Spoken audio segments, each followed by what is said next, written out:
Allah.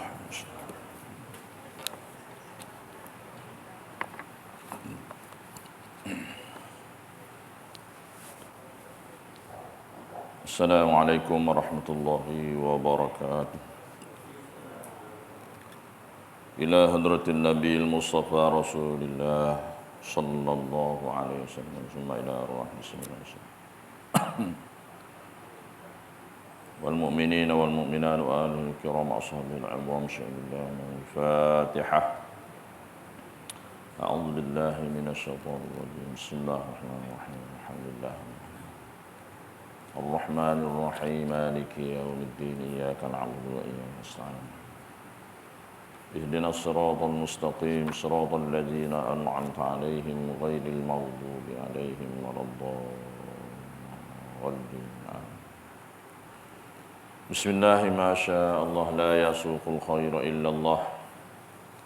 Bismillahi ma syaa Allah la yasrifu su'a illa Allah. Bismillahi ma syaa Allah la ya'ti bil hasanati illa Allah. Bismillahi ma syaa Allah ma kana min ni'matin fa min Allah. Bismillahi ma syaa Allah la hawla wa la quwwata illa billah. Alhamdulillahi rabbil alamin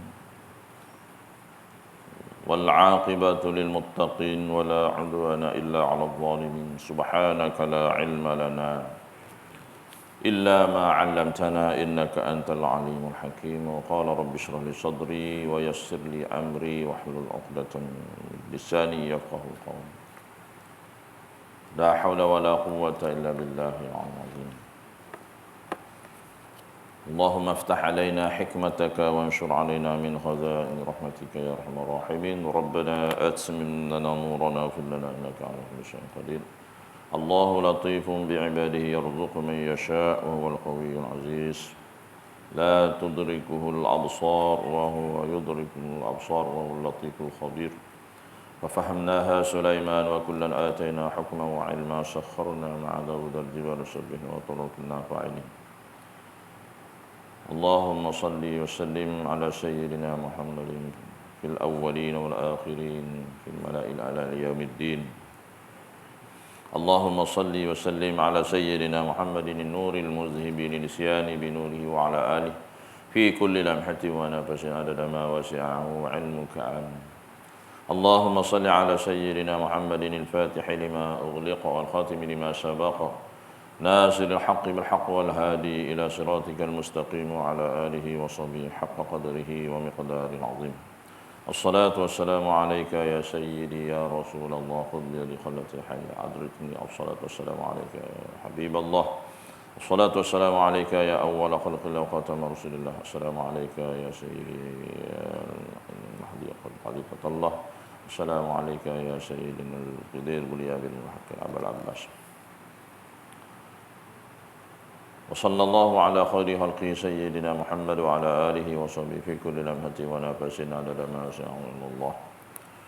قال الله تعالى في القرآن العظيم بعد أعوذ بالله من الشيطان الرجيم ومن أحسن قولا ممن دعا إلى الله وعمل صالحا وقال إنني من المسلمين. صدق الله العظيم. Semuliakan, hormati dikasihi Tuan Pengurusi, Tuan Pegawai Jabatan Kuasa Masjid, tuan-tuan imam, tuan bila, tuan-tuan dan puan-puan muslimin muslimat sidang jemaah rahimakumullah. Alhamdulillah, segala puji dan syukur kita sama-sama rafa'kan kepada Allah SWT. Bila sama-sama kita mempertingkatkan rasa syukur kita kepada Allah SWT, kerana dengan limpah izinnya, kurnia dan inayah dari ayahnya, kita dapat sama-sama hadir pada pagi ini sebagai tetamu Allah untuk kita sama-sama mengimarahkan masjid ini. Bukti kita beriman kepada Allah, beriman kepada hari akhirat, dan diikuti santap rohani kita. Maknanya makanan yang paling istimewa buat kita ialah santap rohani. Maka rugilah mereka-mereka apabila dihidangkan makanan maka mereka itu meninggalkan makanan itu seumpama menolak rezeki daripada Allah SWT. Begitu juga orang yang menolak rezeki ilmu ini itu balik ataupun tidak menepati duduk dalam majlis ilmu, seolah-olah dia telah menolak rezeki daripada Allah Subhanahu Wa Taala. Sebagai mukadimah, saya tertarik dengan satu buku yang dihasilkan oleh Habib Ali Zainal Abidin, iaitu nasihat. Ini buku ni nasihat buat hati, untuk nasihat kita bersama lah, termasuk diri saya sendiri. Nasihat buat hati, tuan-tuan boleh belilah, kat TikTok boleh beli, RM10 harga dia, untuk kita mendengar nasihat ulama kepada kita lah. Antaranya berkaitan dengan diri kita, akhlak, berilmu dan sebagainya. Baik, inilah pentingnya kita belajar ilmu. Biarlah ilmu tu yang kita belajar tu ada barakahnya, ada perubahan kepada diri kita sendiri. Bagaimana adab-adab kita menuntut ilmu dan sebagainya lah, adab bersahabat, berkawan dan sebagainya. Qala musannif wa nafa'ana bi ulumihi fid dharain amin rabbal alamin. Antaranya nasihat yang pertama, pesanan buat penuntut ilmu kita semualah. Antara pesan Habib berdasarkan hujah-hujah ataupun ambil daripada hadis Nabi dan para ahli ulama. Sayugianya dia kata sini, bagi penuntut ilmu, apabila seseorang penuntut ilmu itu hadir dalam majlis ilmu, maka dia perlulah membawa pen atau alat tulis, kertas ataupun buku catatan, dan di sebalik kitab-kitab yang dibawa untuk catatan. Kelengkapan bagi menyalin kembali apa yang diajarkan oleh guru adalah penting supaya kita tidak lupa untuk mengamalkannya. Itu penting lah. Ini antara adab penuntut ilmu lah. Seseorang penuntut ilmu yang hadir mencari mutiara ilmu tanpa membawa pena untuk dicatat bersama dengan kertas catatan, dia seumpama orang yang ingin berperang namun tidak ada mempunyai senjata. Itu maksud dia. Telah kata Imam Asy-Syafi'i rahimahullahu taala, ilmu itu umpama binatang buruan. Ilmu tu diumpamakan binatang buruan. Kita berburu binatang, masuk dalam hutan, dapat rusa, dapat kijang. Menyalinnya ilmu itu ibarat tali penambak binatang buruan tersebut. Ini kalau maknanya ilmu yang kita tulis tu semua amal tali penambak ikat binatang buruan tu. Maka merugilah bagi mereka sesiapa yang sudah bersusah payah menangkap binatang buruan, tidak diikatnya, kemudian dilepasnya sahaja mangsa tersebut, masa tangkapan tersebut, dengan begitu mudah sekali nescaya mangsa itu akan lari masuk ke dalam hutan balik. Begitulah kata-kata Imam Syafi'i. Nasihat kita semua, kalau kita menuntut ilmu, kita tidak ada tali penambak, seumpama kita tidak ikat binatang tu, maksudnya terlepaslah binatang tu masuk ke hutan balik. Penat kita tangkap binatang, kita tak bawa balik, tak ikat, tak bawa dalam sangkar, maka begitulah umpama ilmu yang kita tidak catat, yang tidak ada kitab, tidak ada sekertas, hilang begitu sahaja, rugi ya. Demikianlah perumpamaan bagi mereka-mereka yang bersusah payah mencari ilmu, namun ilmu tu dia dibiarkan begitu sahaja tanpa disalin, tanpa dicatat untuk diamalkan. Catatan dan salinan tu untuk mengingatkan kita kembali ilmu yang kita pelajari supaya tidak lupa. Itu nasihat yang pertama. Yang keduanya ialah menjaga lidah kita daripada menghina dan mencaci orang lain yang bersama-sama menuntut ilmu dengan kita. Jangan sesekali mencerca mereka yang turut bersama dengan kita dalam mencari ilmu. Sekiranya kita yang diperli atau dihina, maka bersabarlah. Namun jangan pula kita melakukannya sedemikian kepada orang lain. Sebab kata pepatah, jangan dibalas jahat dengan kejahatan. Hiasi diri kita dengan ungkapan dan percakapan yang baik.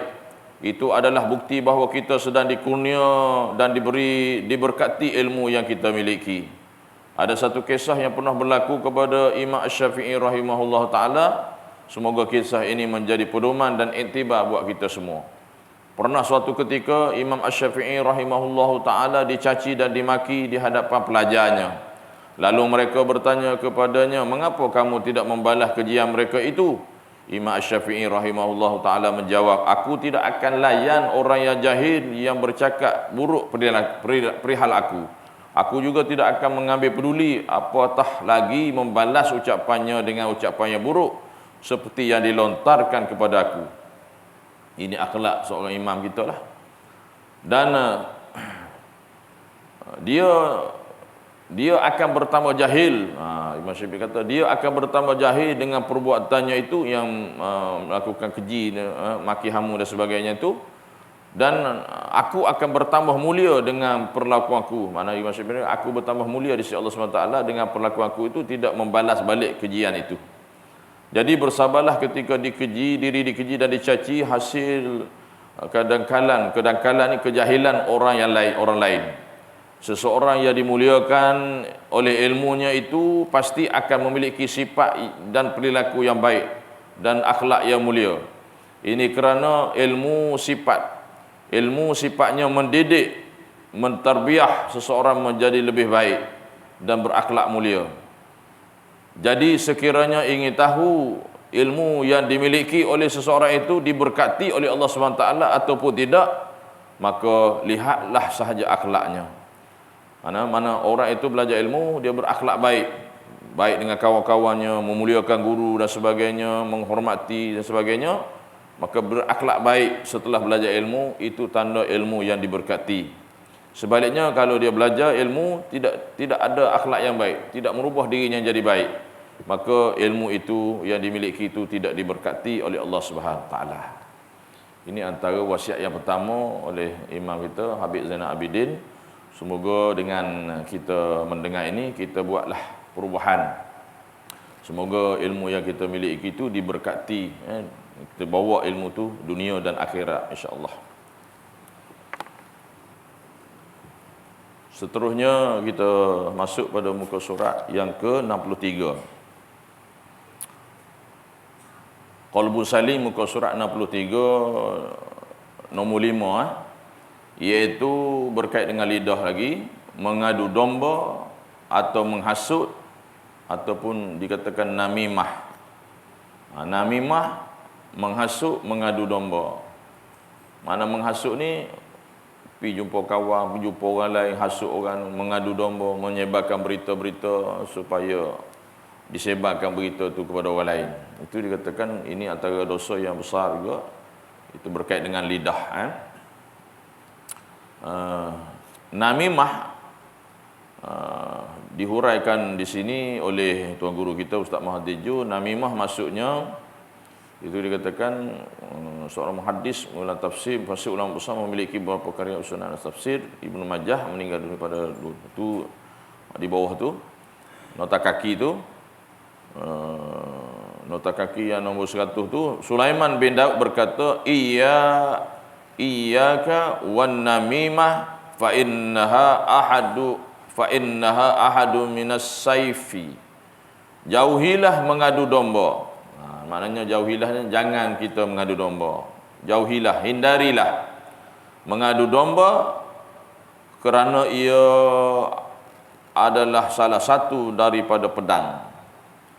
Bermakna kita mengadu domba tu maknanya kita seolah kita membunuh pedang, membunuh seseorang. Macam tu. Maksudnya kita mengadu domba itu, menghasut tu seolah-olah pedang. Bila pedang ni apa kerja pedang? Kerja pedang ni tuan-tuan menikam orang, menetok orang, membunuh orang. Begitulah perumpamaannya mengadu domba, menghasut ni seumpama pedang. Jangannya seolah kita menikam, menetok, memberi pedang, menggunakan pedang kepada kawan kita, yang kita hasut, yang kita dombakan itu. Baik.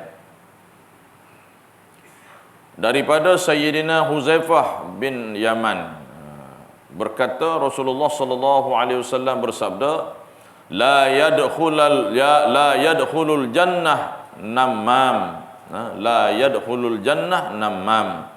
Mana Nabi kata apa? Tidak masuk syurga. Tak akan masuk syurga orang yang mengadu domba. Riwayat Al-Bukhari dan Muslim. Hadis sahih.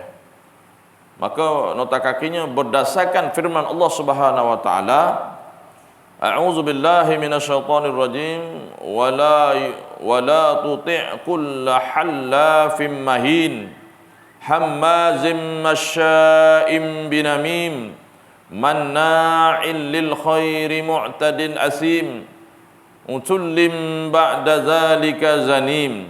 Shadaqallahul azim. Ini surah Al-Qalam, surah Al-Qalam, surah yang ke-68 dalam Quran, itu ayat 10 hingga 13. Maksudnya, dan janganlah engkau menurut kemahuan orang yang selalu bersumpah lagi yang hina, yang suka mencaci lagi, yang suka menyebarkan fitnah hasutan, yang sangat-sangat menghalangi amalan-amalan kebajikan. Maknanya fitnah, adu domba, hina kita tu dengan mulut kita tu menggunakan yang tidak baik, mana menghalang kebajikan, maknanya menyekat kebaikan, tak akan menghilangkan, tidak memberi pahala dan akan memakan pahala. Agama menghalangi amalan kebajikan, menghalangi agama. Lagi yang sangat-sangat berdosa, berdosa, yang jahat kejam. Orang yang mengadu domba ni, menghasut ni, jahat kejam. Sesudah itu yang terkenal dengan jahatnya. Ini mana jelas. Kalau ada kalangan kita ini bersumpah dusta, mencaci, menyebarkan fitnah, hasutan dan sebagainya, maka terhalanglah amalan kita, tidak akan dicatat sebagai amalan, tidak dikira oleh Allah Subhanahu taala. Malah apa amalan-amalan kita itu akan terpadam dosa-dosa kita dengan kita lakukan dosa tu. Begitulah ulama sebut. Kalau kita banyak melakukan amal kebaikan, baca Quran, zikir dan sebagainya, akan memadamkan dosa kita. Sebaliknya kalau kita melakukan dosa, mengumpat, memfitnah, menghasut, mengadu domba dan sebagainya, juga akan memakan pahala kita. Habis. Bila sebut dalam hadis, kita buat dosa ni, maknanya seumpama api yang memakan kayu yang kering. Habis gitulah amalan kita. Sayang semayang kita habis, puasa kita habis, zakat kita habis, baca Quran kita habis, amal-amal kita habis. Pasal apa? Pasal kita banyak melakukan dosa, yang mana dosa tadi mengumpat, fitnah dan sebagainya, habis dimakan begitu saja. Jadi sayanglah kita tuan-tuan, penatlah. Sayyidina Ibnu Abbas radhiyallahu anhu berkata, marra Rasulullah sallallahu alaihi wasallam ala qabrain faqala innahuma la yu'azzaban wa ma yu'azzaban fi kabir amma hadza fakana la yastatiru min baulihi wa amma hadza fakana yamshi bin namimah. Ni panjang ni nota kaki ni. Kita baca tajuk satu itu nombor 5, tapi huraian panjang ni nota kaki ni. Di bawah tajuk mengadu domba dan menghasut ni. Inilah orang berilmu tuan-tuan, dia hurai satu tajuk sikit, dia hurai banyak dia punya penjelasan dia. Rasulullah sallallahu alaihi wasallam lalu pada dua buah kubur. Lalu baginda sallallahu alaihi wasallam bersabda, ketika itu ada sahabat-sahabat yang ikutlah. Dia kata apa? Sesungguhnya keduanya apa tu? Orang dalam kubur tu. Orang dalam kubur tu lah, dua kubur tu. Nya tu dinisbahkan dua kubur tu. Orang dalam kubur tu lah. Nabi tahu. Sesungguhnya keduanya sedang diseksa, dan bukanlah keduanya diseksa kerana perkara yang besar. Nabi kata, dia seksa, aku tahu dia kena seksa tu, tapi dia seksa tu bukan dia buat perkara dosa besar, bukan perkara yang besar. Adapun yang ini, dia tunjuk yang satu kubur tu, dia tidak menutup aurat ketika membuang air kecil. Maknanya ada pun yang dulu ni dia tidak menutup aurat ketika membuang air kecil. Main londeh gitu je. Dan ada pun yang satu ni, yang ini satu lagi tu, dia berjalan sambil mengadu domba, iaitu orang yang mengumpat, memfitnah, namimah. Riwayat Al-Bukhari. Mana Nabi sebut, Nabi tunjuk pada sahabat, dia kena seksa dalam kubur tu sebab tak jaga kencing dah. Tak tutup aurat, tak basuhkan kencing dan sebagainya, tidak menjaga bila buang air kecil. Yang keduanya, dia kena azab, seorang lagi tu kena azab dalam kubur tu kerana dia berjalan ke sana sini, dia mengadu domba, menghasut, membuat fitnah, maka dia diseksa. Mana istinbat daripada hadis inilah, maka sambungan daripada hadis ini, cerita dia yang disyarahkan oleh ulama hadis. Maka Nabi perintahkan sahabat tadi ambil pelepah tamar yang masih basah, maka Nabi belah dua, pacak di atas kubur dua orang tadi. Nabi kata apa? Selagi mana pelepah tamar ini masih hidup, maka dia akan mensyafaatkan orang dalam kubur tu, makanya ringanlah seksa kubur.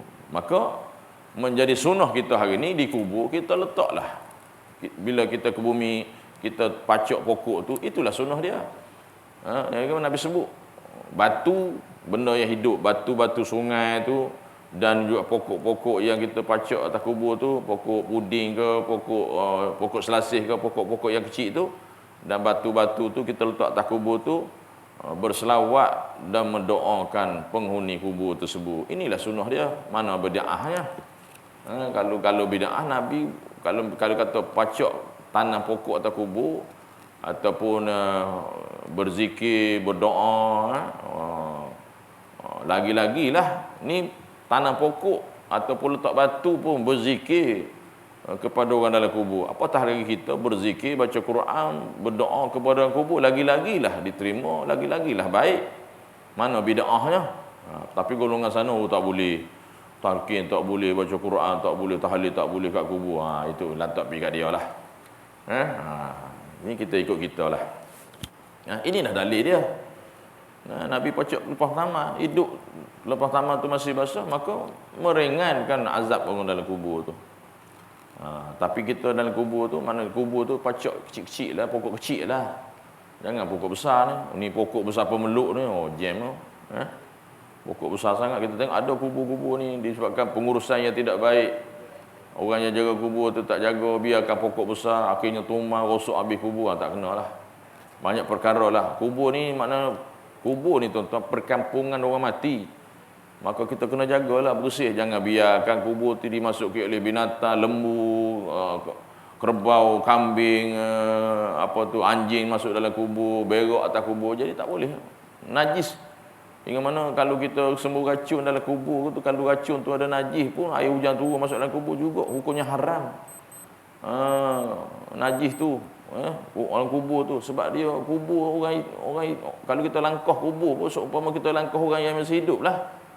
Ni tapi kita ni sebabkan kedangkalan, kejahilannya, kubur nanti piar dia mati, tak boleh. Jasad dia mati tapi ruh dia hidup, berpisah dengan jasad. Jadi kena muliakan kubur ni, kena jagalah. Kan? Itu antaranya kan. Banyak benda lah perkara-perkara yang menyalahi hukum syariah berkait dengan kubur ni. Buat binaan yang kekal atas kubur lah, macam-macam. Kita letih kita mengajar. Dia kata jangan duk buat binaan kekal atas kubur, dia buat juga. Haram tanah wakaf tu buat binaan atas kubur, dia buat juga. Dogil, kata orang Negeri Sembilan, dogil. Mengaji tapi dogil. Kerah kepala.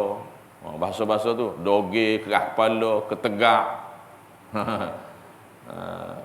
Hingga mana Imam Syafi'i sebut, binaan-binaan kekal di atas kubur tu mana memberatkan orang kubur tu, terseksa azab orang kubur tu. Bukan makna batu tu tindih orang kubur tu berat. Dosa orang yang hidup buat tu, dosa tu yang tempiah orang dalam kubur tu. Bukan tanda sayang kepada orang kubur macam tu, terseksa tu, buat binaan tu. Hingga mana tanah sendiri pun buat binaan, tanah sendiri pun makruh. Apatah lagi tanah wakaf. Kecuali lah alim ulama, pembesar-pembesar, raja dan sebagainya, tak apalah. Kita orang biasa tak payah buat binaan. Makan tanah orang dalam kubur dan sebagainya. Ini banyak. Sebab tu Nabi sebut akhir zaman, kubur orang Islam dengan kubur orang bukan Islam tak ada beza, lebih kurang. Ini tanda-tanda fitnah. Sebab apa? Sebab kita meniru. Jahilnya kita, tuan-tuan. Kita tengok kuburan bakit berbatu gitu je. Nak buat boleh lah. Nak buat binaan atas kubur tu, buat kebuk keliling tu. Sama ada kayu atau semen. Untuk pagar kubur tubuh tu, tu je. Boleh diangkat. Ni buat binaan, tuan-tuan, buat mozaik sampai ribu-ribu. Apa cerita ni? Waktu buat pulak tinggi, buat pulak tu tinggi lebih pada sejengkal.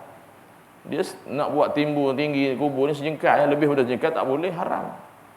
Banyak benda lah kita kena. Saya rasa tak ada orang tak faham. Ada seorang dua tak faham. Banyak yang faham tapi langgar juga buat. Pasal apa? Pasal kita suka meniru orang. Orang buat, kita buat. Tak tahu hukum hakam. Hingga mana Imam Syafi'i rahimahullah ta'ala mengatakan kubur-kubur ni dibuat binaan, wajib dibongkar. Wajib dibongkar. Terseksa orang dalam kubur tu. Tapi ada jenis tegak-tegak, degil. Itu masalah. Ikut aku punya pasal, duit aku. Oh, duk main. Ikut aku, duk main ikut aku. Gitu jam lah. Ikut aku, duk main ikut aku, jam lah. Jangan ikut aku. Kita ikut agama, kita ikut Tuhan, kita ikut Allah, kita ikut Nabi. Duk main ikut aku, jam lah. Tahulah ada duit. Nah, itu tanah wakaf, tanah orang. Bukan tanah hang. Nah, kan? Banyaklah kena perbaiki lah. Sayyidina Khuzaifah radhiyallahu anhu berkata, Rasulullah sallallahu alaihi wasallam bersabda, la yadkhulul jannah qattatun. Tidak masuk syurga orang yang selalu mengadu domba. Riwayat Abu Bukhari. Banyak ni tuan-tuan larang, tapi kita duk mengaji, lagi tak reti. Lagi mengaji, lagi banyak ngumpat. Lagi mengaji, banyak fitnah. Susah nak kunci mulut kita, tuan-tuan. Kecuali orang betul-betul faham, betul-betul takut dengan azab Allah. Dia bukan berhenti. Dia takkan buat, dan dia asingkan diri daripada orang yang begini. Sebab takut dosa, tuan-tuan. Takut dosa. Rasulullah sallallahu alaihi wasallam bersabda, syiraru ibadillahil masya'una bin namimah al-mufarriquna bainal ahibbah. Sejahat-jahat hamba Allah ialah orang yang menyebarkan hasutan. Mahsud, adu domba. Yang memecah belah antara kawan-kawan yang berkasih sayang. Hadis riwayat Ahmad. Oh, banyak tuan-tuan. Membuat fitnah. Kawan ni tak buat, dia saja-saja buat cerita. Allahu Akbar. Macam-macam tuan-tuan. Orang boleh buat fitnah macam-macam. Nak menyelamatkan diri dia boleh buat fitnah, dia tuduh orang. Ataupun dia nak dendamkan orang tu supaya orang tu difitnah, dibenci, ataupun macam-macam lah. Kerana gila pangkat dan sebagainya, maka nak menjatuhkan orang tu dia sanggup buat macam-macam. Hasut, mecah belah, fitnah dan sebagainya. Macam-macam tuan-tuan. Mana orang begini, orang yang tak takut dosa, tak takut dengan azab Allah SWT. Orang tu tak buat pun, saja-saja buat cerita. Ada juga macam-macam. Susah sekarang ni tuan-tuan. Orang yang mengadu domba adalah seburuk-buruk manusia pada hari kiamat. Orang yang bangkit dari kiamat ni, orang yang mengadu domba buruk-buruk manusia. Dalam keadaan wajahnya buruk, dalam keadaannya akhlak yang buruk. Maka dihina di hadapan Allah di hari kiamat nanti. Rasulullah sallallahu alaihi wasallam bersabda, tajidu man syarran nas yaumal qiyamah indallah dzal wajhain ladzi ya'ti haula'i biwajhin wa haula'a biwajh. Kamu akan mendapati seburuk-buruk manusia pada hari kiamat di sisi Allah Subhanahu taala, iaitu seorang yang mempunyai dua wajah. Dua wajah. Seorang dua wajah.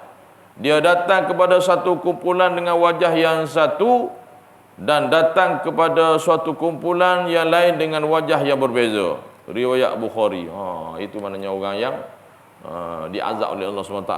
Begitulah keadaannya orang yang di atas dunia ni, pergi sana, pergi sini, mengadu domba, menghasut orang ni. Allahu Akbar. Jahat perilakunya. Okay? Baik. Di situ habis itu nota kaki tu. Kita sambung lagi atas tu. Para ulama sepakat, maknanya ittifaq. Kita biasa dengar ittifaq ulama, ijma' ulama. Mana ittifaq ulama, Sepakat ni sebulat suara. Tu maksud dia. Bahawa mengadu domba adalah dosa. Ada dosa. Orang kata berdosa, dosa besar, haram. Mengadu domba ialah menyebut apa yang diberitahu oleh orang lain kepada orang yang lain pula dengan niat untuk mengeruhkan hubungan antara mereka dan dengan niat supaya mereka berkelahi. Sepatutnya kita dengar seseorang tu kata kat orang tu, tak payahlah kita pergi cerita balik, tak payahlah cerita pada orang lain. Seumpama apa? Seumpama minyak seumpama minyak tanah, minyak petrol lah. Minyak petrol panas tu siram abu api pula terbakar habis. Inilah umpama orang yang mengadu domba menyebabkan menghasut fitnah tu. Mana dikatakan supaya mereka berkelahi, maksud sini nota kaki dia. Lihat takrif ini dalam kitab An-Nasahih Ad-Diniyah muka surat 372 dan Nasihat Agama dan Wasiat Imam, itu Imam Al-Haddad muka surat 436. Imam Al-Haddad menyebutkan antara jenis namimah ni hasutan yang paling buruk dan amat besar dosanya ialah perbuatan hasutan kepada sultan atau pemerintah dan seumpamanya. Lagi besarlah. Orang yang menghasut sultan atau pemerintah itu bertujuan untuk menganiayai orang lain, iaitu musuhnya, seperti merampas hartanya atau menimpakan sesuatu bencana ke atasnya. Dosa orang ini berlipat ganda. Dia hasut, dia hasut nak menjatuhkan orang tu. Dia menghasut sultan pemerintah supaya sultan pemerintah tu menjalankan hukuman kepada orang tu. Ni bahaya tuan-tuan. Bahaya, ada berlaku sekarang ni pun. Dulu, kini dan selamanya berlaku tuan-tuan. Dia menggunakan kuasa pemerintah tu. Dia menghasut tu. Sebab ada kepentingan peribadi. Bahaya ni. Merampas hartanya dan menimpakan sesuatu bencana ke atas dosanya. Dosa orang ini berlipat ganda. Lagi banyak, lagi besar, lagi banyak. Selepas dikira berdosa, membuat hasutan ke atas orang ramai. Ini dalam kitab An-Nasahih Ad-Diniyah dan Agama Wasiat Iman. Jika menyebut apa yang diberitahu oleh orang lain kepada orang yang lain dengan tujuan nasihat. Kalau mengumpat tadi, cerita buruk, tak boleh lah. Maknanya menyebut dan beritahu kepada orang lain dengan yang lain dengan tujuan nasihat. Nak menyampaikan sesuatu tu maknanya bukan menghasut tapi nasihat. Maka ia menjadi wajib. Nasihat kan, amar ma'ruf nahi munkar. Wajib, kena sampaikanlah. Ia tidak termasuk dalam kategori mengadu domba yang dilarang. Contoh orang bercerita kat kita, dia ni sekian-sekian ni gini tak betul, kita pun sampai kat dia, sampai kat orang lain, suruh tolong nasihat orang tu buat tak betul. Tu nasihat tu tak apa. Nasihat tak apa. Tapi kalau mengada-ngadakan cerita menyebabkan fitnah, orang tu tak buat, kita saja-saja rekod cerita nak menjahanamkan, nak menjatuhkan orang tu, besar dosanya. Tapi kalau kita sampaikan, nak tegur orang tu, nak beri nasihat kepada orang tu, sampaikan berita tu kepada orang tu untuk kebaikan, nasihat, itu diboleh. Wajib pula menegur tu. Kalau kita tahu kita tak tegur, berdosa lah. Tak termasuk lah. Itu dikatakan sikap nota kaki tu dilarang di sini.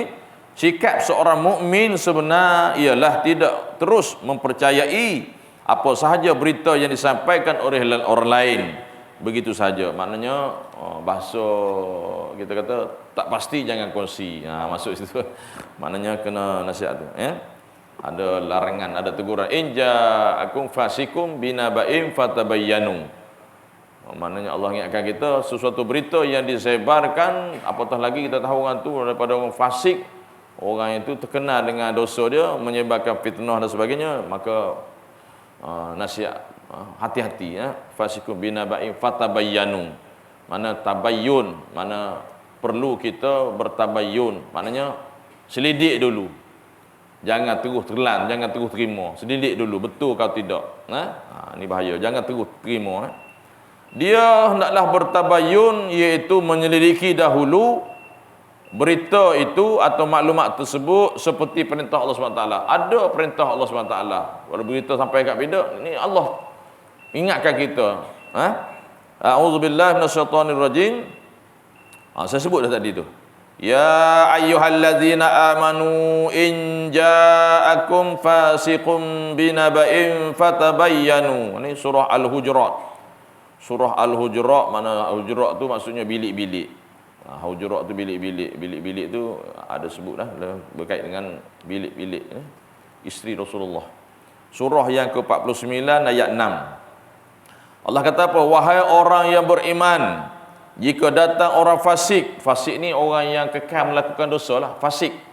Orang yang kekal melakukan dosa, sama ada dosa kecil ataupun dosa besar. Kekal dalam tak semayang, kekal dalam tidak menutup aurat, kekal pakai seluar pendek, contoh tu, kekal dalam dosa, fasik ya.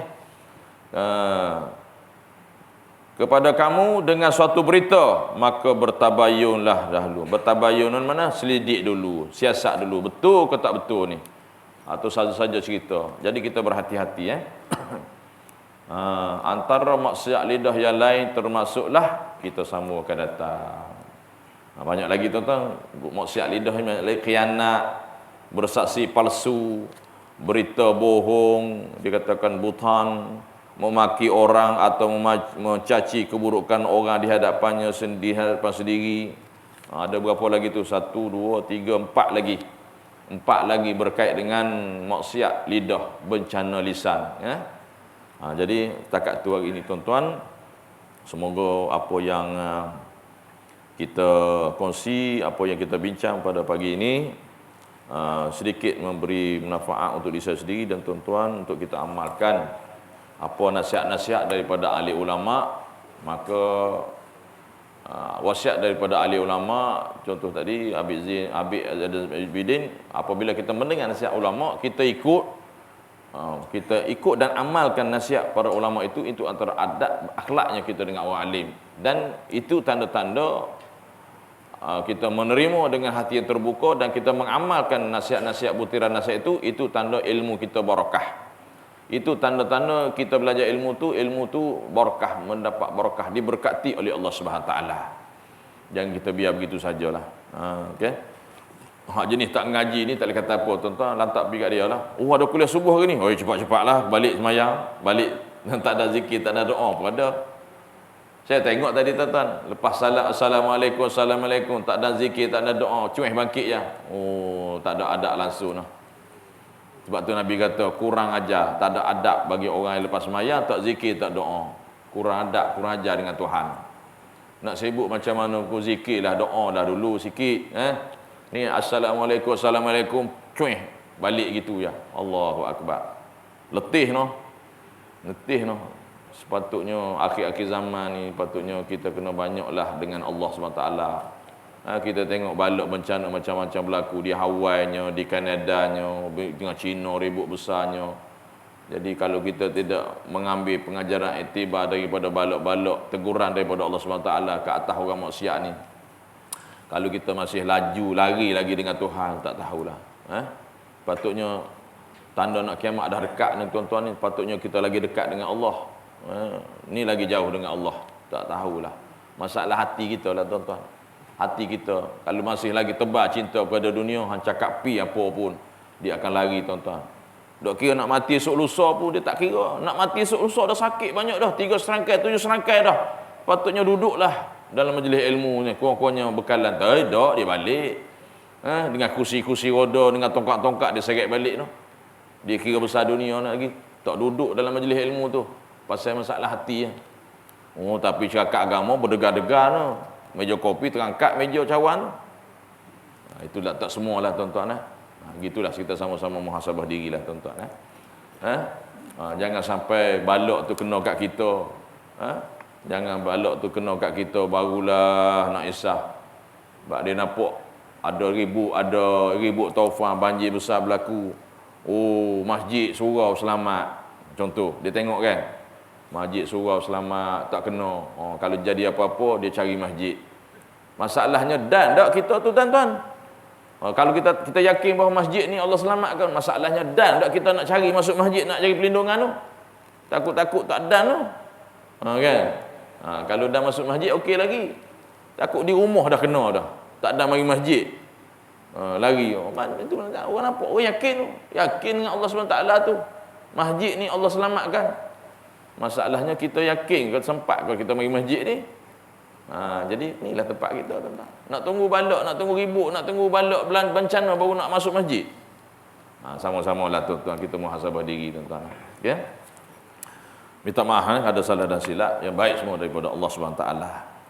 Yang lemah yang kurang itu semua kejahilan diri saya sendiri. Saya mohon ampun kepada Allah dan minta maaf kepada tuan-tuan. Kita tangguh majlis kita, moga majlis ilmu ini diberkati dan memberi bekas kepada hati kita untuk kita amalkan dengan izin Allah SWT. InsyaAllah dengan tasbih kafarah dan subhanallah. Subhanallah, subhanakallahumma bihamdika asyhadu an la ilaha illa anta astaghfiruka. Bismillahirrahmanirrahim.